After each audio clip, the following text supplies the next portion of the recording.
सीजेपीच्या अभिजित दिपकेंचं जंतर मंतरवरील आंदोलन सुरूच। आजही जंतर मंतरवर आंदोलकांची मोठी गर्दी। जंतर मंतरवर पोलिसांचा कडक बंदोबस्त तैनात।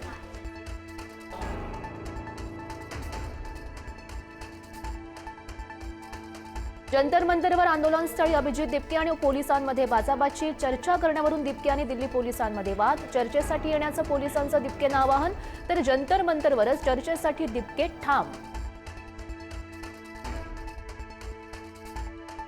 काँग्रेस जनता पार्टीच्या आंदोलनामध्ये 118हून अधिक पोलीस आणि 60 आंदोलक जखमी। 15 ते 20 शासकीय वाहनांची तोडफोड आणि सार्वजनिक मालमत्तेचं सुद्धा नुकसान।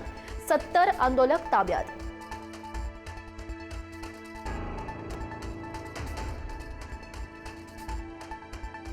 रितेश जिनिलियाचा विद्यार्थ्यांच्या आंदोलनाला पाठिंबा। आम्ही आमच्या युवकांसोबत उभे आहोत। विद्यार्थ्यांचा आवाज ऐकलाच पाहिजे। रितेश आणि जिनिलियाची प्रतिक्रिया।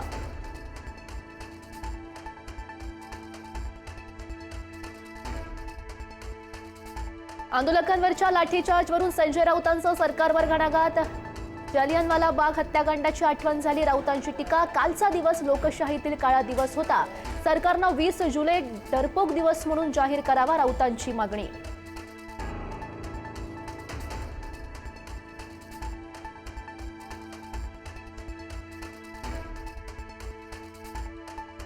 सदाभाऊ खोत यांचं विद्यार्थ्यांच्या आंदोलनावर वादग्रस्त वक्तव्य। खोतांकडून आंदोलनकर्त्यांना दहशतवाद्यांची उपमा।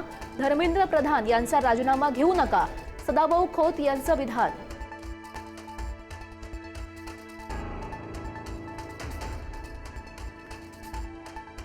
राज्यात पुढील 4 दिवस पावसाचा जोर कायम। मुंबई, ठाणे आणि रायगडला आज पावसाचं ऑरेंज अलर्ट।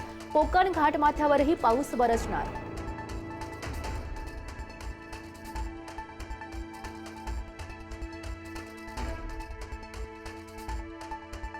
मुंबई लोकलमधील जीवघेण्या प्रवासाचा धक्कादायक व्हिडिओ। दिवास एसएमटी लोकलमध्ये महिलेचा दरवाजाला लटकून प्रवास केल्याचा व्हिडिओ व्हायरल।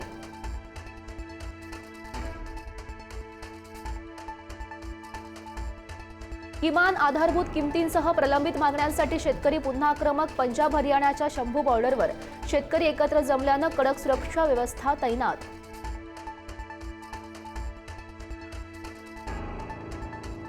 अयोध्येतील राम मंदिर देणगी चोरी प्रकरणाचा तपास करण्यासाठी एसआयटी स्थापन करण्यास योगी सरकारची मंजुरी। वरिष्ठ पोलीस अधिकाऱ्यांच्या अध्यक्षतेखाली नवीन एसआयटी स्थापन केली जाणार। जम्मू काश्मीरच्या पुंछमध्ये दरड कोसळली। भीषण दुर्घटना। एकाच कुटुंबियातील 7 जणांचा मृत्यू। अतिवृष्टीमुळे तात्पुरत्या उभारलेल्या मातीच्या घरांवर डोंगराचा कडा कोसळला।